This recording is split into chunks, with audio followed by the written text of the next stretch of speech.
नमो नमः। आज शनिवार चैत्र कृष्ण पंचमी विक्रम संवत 2080 दिनांक 30 मार्च 2024। श्रीमद् भगवद गीता के नवम अध्याय के 27वें सप्तविंश श्लोक का विवेचन देखेंगे। थोड़ी पूर्व भूमिका। मनुष्य जब पदार्थों की आहुति देते हैं तो वह यज्ञ हो जाता है। चीज़ों को दूसरों को दे देते हैं तो वह दान कहलाता है।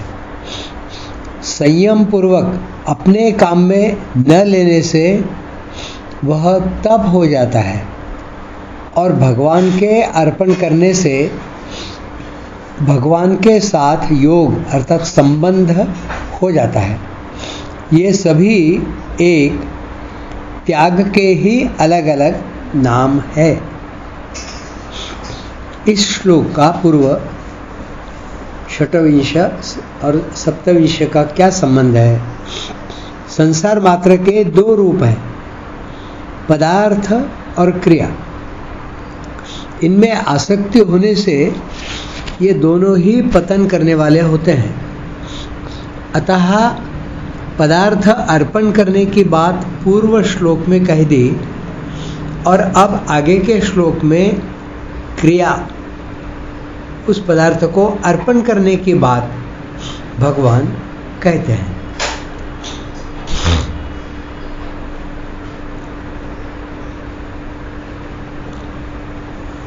भगवान कह रहे हैं यद करोषि यदश्नासि यज्जुहोषि ददासि यत्तपस्यसि कौन्तेय तत्कुरुष्व मदर्पणम्। हे कुंती पुत्र, तू जो कुछ करता है, जो कुछ खाता है, जो कुछ यज्ञ करता है, जो कुछ दान देता है और जो कुछ तप करता है, वह सब मेरे अर्पण कर दे। भगवान का यह नियम है कि जो जैसे मेरी शरण लेते हैं मैं वैसे ही उनको आश्रय देता हूँ। गीता के चतुर्थ अध्याय में यह बात आई है। जो भक्त अपनी वस्तु मेरे अर्पण करता है मैं उसे अपनी वस्तु देता हूँ। भक्त तो सीमित ही वस्तु देता है पर मैं अनंत गुणा करके देता हूँ। परंतु जो अपने आप को ही मुझे दे देता है मैं अपने आप को उसे दे देता हूँ। वास्तव में मैंने अपने आप को संसार मात्र को दे रखा है।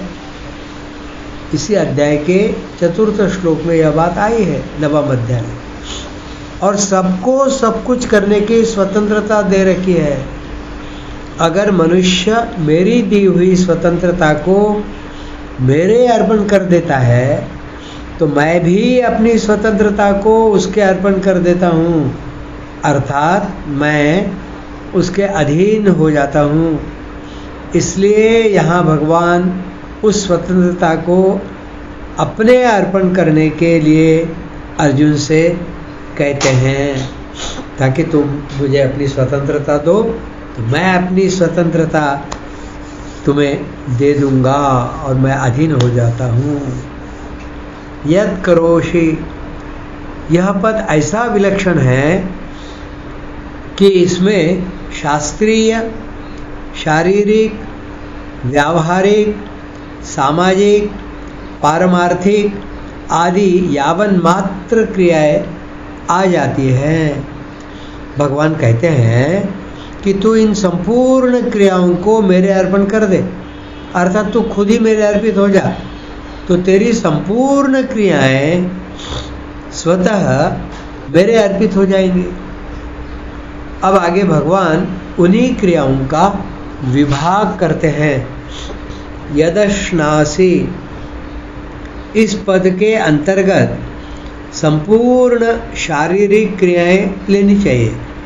अर्थात शरीर के लिए तू जो भोजन करता है, जल पीता है, कुपथ्य का त्याग और पथ्य का सेवन करता है, औषधि सेवन करता है, कपड़ा पहनता है, सर्दी गर्मी से शरीर की रक्षा करता है, स्वास्थ्य के लिए समयानुसार सोता और जागता है, घूमता फिरता है, शौच स्नान करता है, आदि सभी क्रियाओं को तू मेरे अर्पण कर दे।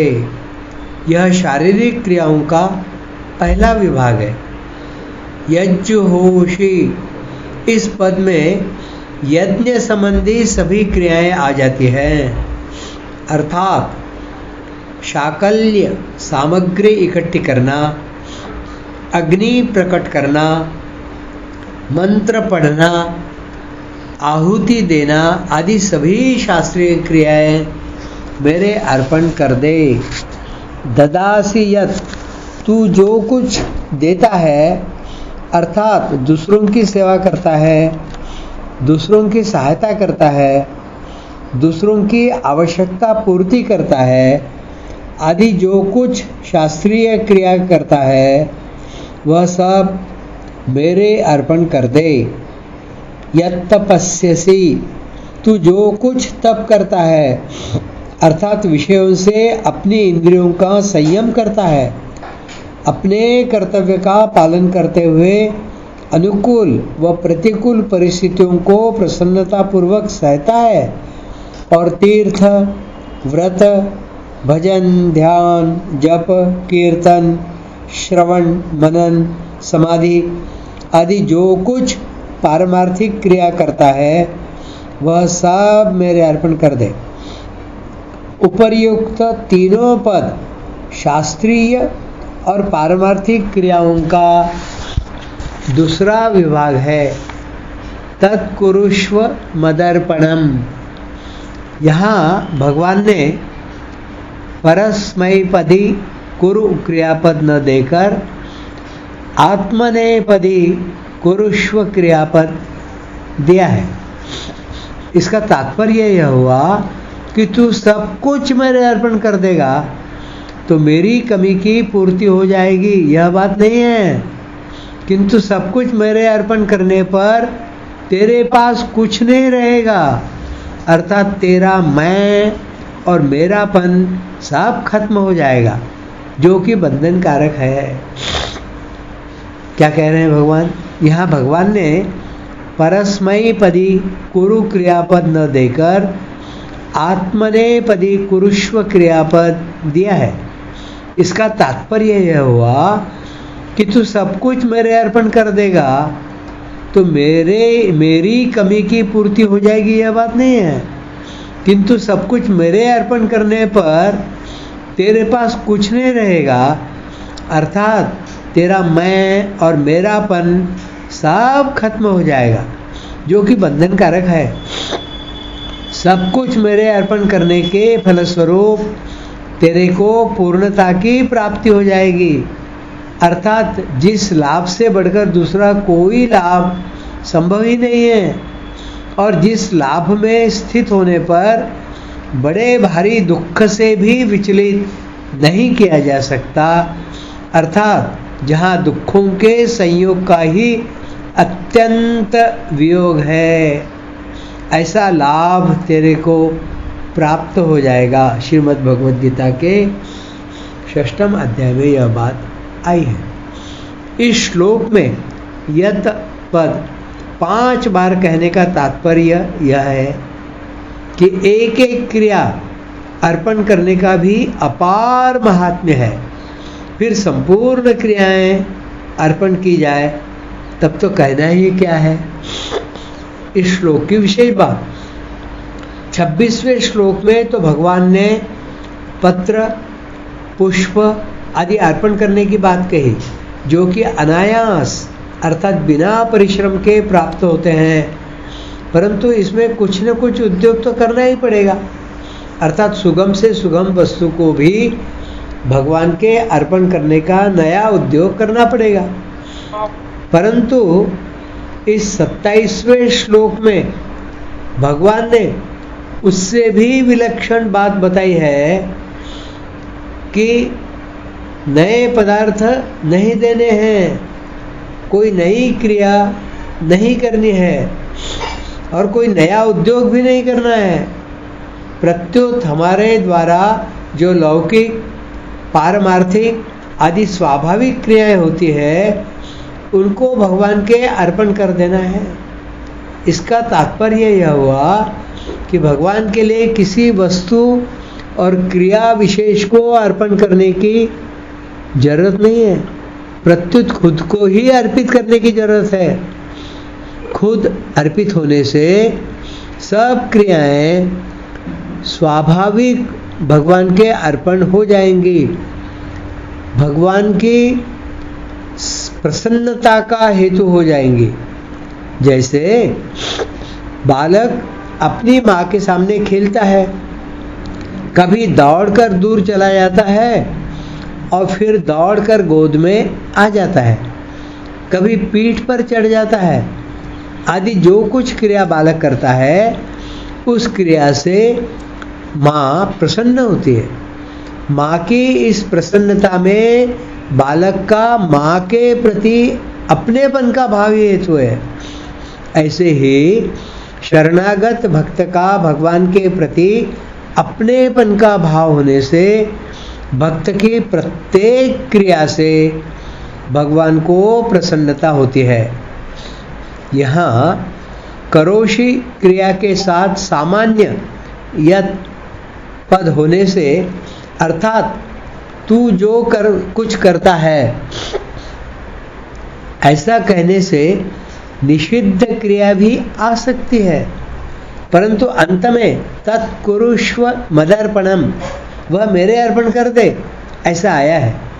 अतः जो चीज या क्रिया भगवान के अर्पण की जाएगी वह भगवान की आज्ञा के अनुसार भगवान के अनुकूल ही होगी। जैसे किसी त्यागी पुरुष को कोई वस्तु दी जाएगी तो उसके अनुकूल ही दी जाएगी, निषिद्ध वस्तु नहीं दी जाएगी। ऐसे ही भगवान को कोई वस्तु या क्रिया अर्पण की जाएगी तो उनके अनुकूल विहित वस्तु या क्रिया ही अर्पण की जाएगी, निषिद्ध नहीं। कारण कि जिसका भगवान के प्रति अर्पण करने का भाव है उसके द्वारा न तो निषिद्ध क्रिया होने की संभावना है और न निषिद्ध क्रिया अर्पण करने की ही संभावना है। अगर कोई कहे कि हम तो चोरी आदि निषिद्ध क्रिया भी भगवान के अर्पण करेंगे, तो यह नियम है कि भगवान को दिया हुआ अनंत गुणा हो करके मिलता है। इसलिए अगर चोरी आदि निषिद्ध क्रिया भगवान के अर्पण करोगे तो उसका फल भी अनंत गुणा हो करके मिलेगा, अर्थात उसका सांगोपांग दंड भोगना ही पड़ेगा। ऐसा इस 27वें श्लोक के माध्यम से कहा गया है। आज यही समाप्त करते हैं। धन्यवाद।